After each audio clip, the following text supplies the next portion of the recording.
अब सुनिए, आपके ये थ्योरम है एनसीईआरटी का थ्योरम नंबर 7.6 और ये थ्योरम है आपका आर.एस. अग्रवाल का, है ना। एक्सरसाइज 9A का थ्योरम नंबर 1। दोनों को पढ़िए, दोनों सेम ही बात बोलता है। इन्होंने बोला कि if two sides of a triangle are unequal, दो साइड अगर एक ट्रायंगल का बराबर नहीं है, तब बराबर होगा तब की बात अलग होती है, वैसे हम वो पढ़ चुके हैं। अगर एक ट्रायंगल में दो साइड बराबर होगा तो आप पढ़ चुके हैं कि नहीं, कि इसके सामने के जो एंगल होते हैं वो बराबर होते हैं ना। दो साइड बराबर होते हैं तो उनके सामने के एंगल बराबर होते हैं। ये पिछले लेक्चर में हम लोग पढ़ के आए हैं। अभी क्या है कि एक ट्रायंगल में दो साइड बराबर नहीं है तो निश्चित रूप से एक छोटा होगा एक बड़ा होगा। मान लीजिए कि आपका ए बी का साइड छोटा है और ए सी का साइड बड़ा है, तो हमको दे दिया है इसमें कि ए सी बड़ा है ए बी से। तो अगर अनइक्वल है देन फिर लिखा है कि the angle opposite to the longer side is greater और larger.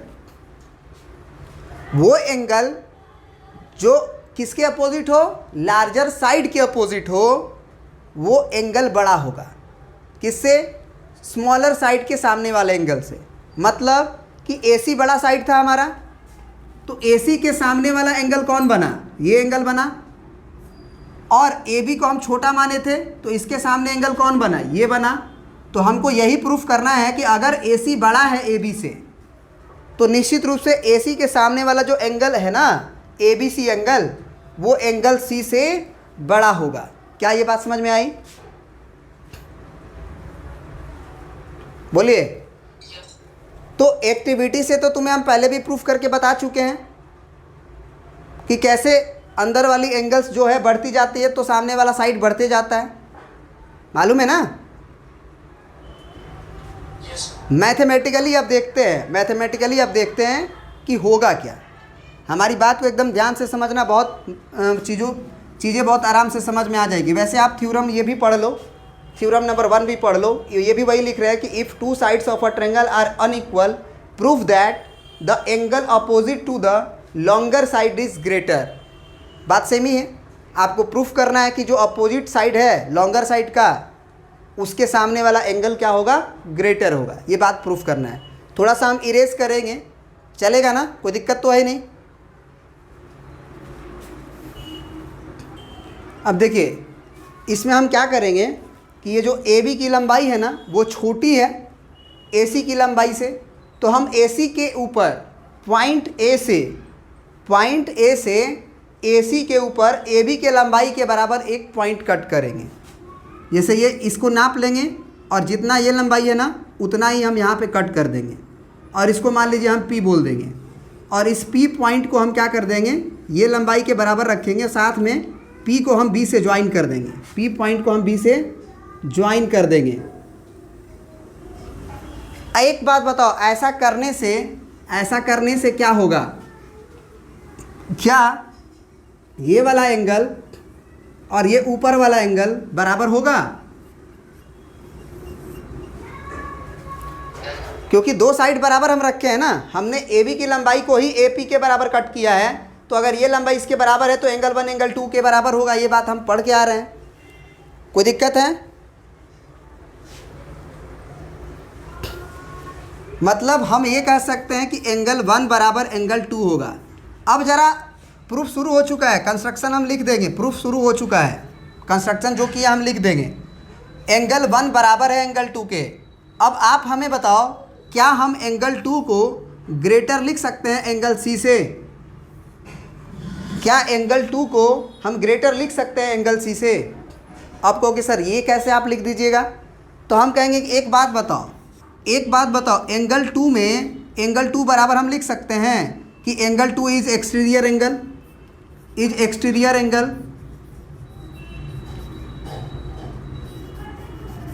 if CP produce to A, बोलो, एंगल 2 जो है वो एक्सटीरियर एंगल कहलाएगा जब CP को आप ऊपर की तरफ प्रोड्यूस कर दो तो। सही है जी। अब निश्चित रूप से अगर आप ऑब्जर्व करो इस चीज़ को तो तुम्हें पता चलेगा कि ये एंगल इसका और इसका सम के बराबर होगा। एंगल सी, और इसको अगर मान लो इस वाले पार्ट को हम अगर एंगल 3 बोल दें तो एंगल 2 जो होगा ना, एंगल 2 जो होगा ना वो एंगल 3 अब प्लस एंगल सी के बराबर होगा।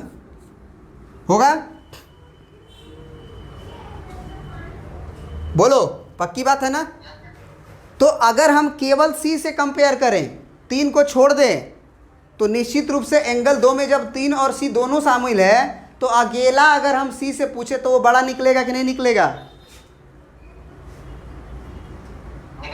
तो ये बात आप याद रखिएगा कि angle 2 is greater than angle C. सही है जी। अब एक बात बताओ, एंगल 2 सी से बड़ा है, एंगल 2 जो है वो सी से बड़ा है, और एंगल 2 किसके बराबर है? इसका मतलब एंगल 2 के जगह पे एंगल 1 लिखा जा सकता है। Angle 1 is greater than angle C, क्योंकि एंगल 1 बराबर एंगल 2 है। तो अगर 2 बड़ा है सी से तो 2 एक ही के बराबर है, तो हम ये भी कह सकते हैं कि 1 भी बड़ा होगा सी से। पक्की बात है जी। बोलिए। अब एक बात बताओ कि एंगल 1 जो है, सुनना ध्यान से हमारी बात को, हमें गिवन क्या है? हमें गिवन क्या है? AC is greater then AB ना, और हमें प्रूफ करना है कि ABC is greater then C। एक बात बताओ कि अगर हमारा एंगल 1 बड़ा हो चुका है एंगल C से, तो अगर हम बोलें कि एंगल 1 में अगर हम 3 जोड़ दें और तब पूछे कि वो एंगल C से क्या होगा, अगर एंगल 1 ही एंगल C से बड़ा हो चुका है और हम पूछे कि एंगल 1 में ऊपर वाला जो एंगल दिख रहा है आपका, उसमें हम क्या जोड़ दें? एंगल 3 भी जोड़ दें, और अब पूछें कि अब वो एंगल C से क्या होगा, तो क्या वो बड़ा होगा कि नहीं होगा?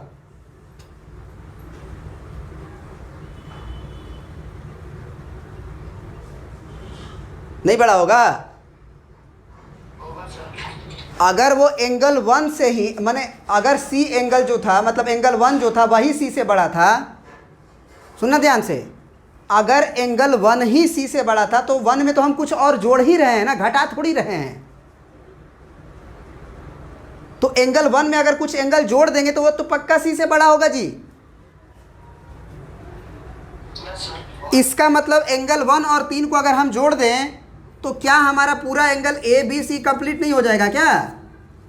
1 3 को जोड़ दे तो ABC कंप्लीट नहीं हो जाएगा क्या? वो बड़ा नहीं हो गया एंगल C से? बोलो। तो बस यही तो करना था हमें। यहाँ पे हम लिख देंगे क्या, मतलब कुछ नहीं लिखेंगे, बस हो जाएगा जी, वो समझ जाएगा। C फिगर लिख दो आप, C फिगर लिख दो आप, कि आप फिगर को देख लीजिए। समझ रहे बात को ना? बहुत बढ़िया, ये प्रूफ हो गया। कोई दिक्कत है क्या? ये कंस्ट्रक्शन में आप लिख लीजिएगा कि along AC cut AP is equal to AB and join P to B। सही है जी। प्रिंट कर लीजिए इसे। अब इसका कन्वर्स प्रूफ करेंगे हम लोग। इसका कन्वर्स प्रूफ करेंगे कि अगर AC का साइड बड़ा है AB से तो एंगल ABC बड़ा होगा C से। अब उल्टा देगा कि अगर एंगल बड़ा है, पहले ही अगर दे दे कि ये वाला एंगल इससे बड़ा है, तब जो बड़ा एंगल होगा उसके सामने का साइड भी बड़ा होगा। नेक्स्ट वीडियो में